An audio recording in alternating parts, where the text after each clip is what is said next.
PFI की साजिश पर एनआईए का बड़ा दावा सामने आया है। आरएसएस कार्यकर्ता की हत्या की जांच के दौरान यह दावा सामने आया है। 2047 तक इस्लामिक हुकूमत लाने की साजिश, 4 फेज में इस्लामिक शासन की प्लानिंग का दावा। देश की लोकतांत्रिक व्यवस्था खत्म करना भी मकसद। केरल में हुई थी आरएसएस कार्यकर्ता श्रीनिवासन की हत्या। तो पीएफआई के 5 मकसद क्या है, एक नजर इस पर। देश में दहशत फैलाना, सांप्रदायिक तनाव को बढ़ाना दूसरा मकसद था। 2047 तक इस्लामिक शासन, देश में शरिया लॉ लागू करना, संविधान लोकतंत्र को खत्म करना, ये प्लानिंग का हिस्सा था।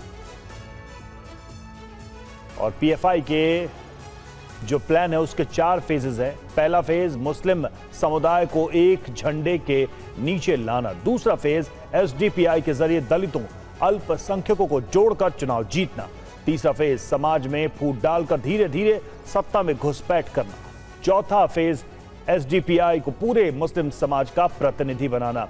और इसमें पीएफआई की जो मोडस ऑपरेंडी है उसे भी समझिए। सेना पुलिस में अपने लोगों की भर्ती, न्यायपालिका में अपने लोगों को बिठाना, विरोधियों को अपने रास्ते से हटाना, हथियारों का जखीरा तैयार करना। पीएफआई के पास रिपोर्टर और service wing, reporter wing Hindu नेताओं की रेकी करता था और रेकी के बाद टारगेट चुना जाता था।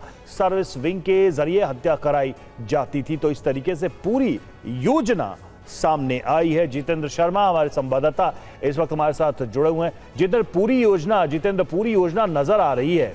कैसे स्टेप बाय स्टेप न सिर्फ आरएसएस नेताओं को टारगेट करना बल्कि पूरे इंडिया के स्ट्रक्चर को प्रभावित करने की योजना थी। क्या इस जांच में अभी तक सामने आया? ये तो मोडस ऑपरेंडी है, कौन लोग पीछे हैं, इसमें आगे पुलिस क्या कार्रवाई कर रही है, जांच एजेंसियां क्या एक्शन ले रही है?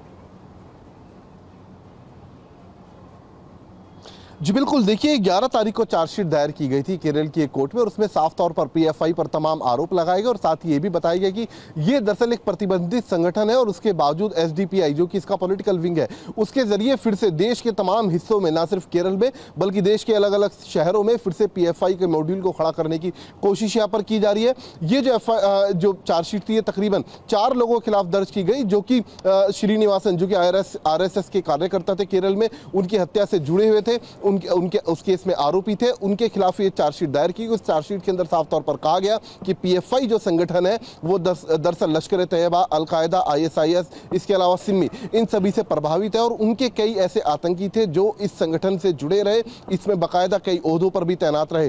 तो फिलहाल पीएफआई के जो तमाम लीडर्स थे उनकी गिरफ्तारी जांच एजेंसियों के द्वारा समय समय पर की गई है। लेकिन एक बार फिर इस चार्जशीट से साफ हो चुका है कि किस तरीके से इस्लामिक स्टेट बनाने की 2047 तक कोशिश पीएफआई की तरफ से है और इसके अलावा जो उनका एक पॉलिटिकल विंग है एसडीपीआई, उसके जरिए अपने तमाम जो नापाक उनकी साजिशें हैं उनको अंजाम देने की कोशिश फिलहाल यहां पर की जा रही है। बाकायदा हिंदू नेताओं की लिस्ट तैयार की गई जो रिपोर्टर विंग है एसडीपीआई की उसकी तरफ से की गई और उसके अलावा जो सर्विस विंग है जिसका काम था हत्याओं को अंजाम देना, उसके जरिए अंजाम भी दिलवाया गया, जैसे कि श्रीनिवासन की हत्या की गई सर्विस विंग के द्वारा। तो तमाम बातें इस चार्जशीट के अंदर कही गई हैं और फिलहाल इस चार्जशीट के आधार पर अब जांच एजेंसी अपनी तफ्तीश को आगे बढ़ा रही है। जी शुक्रिया जितेंद्र आपका इस जानकारी के लिए।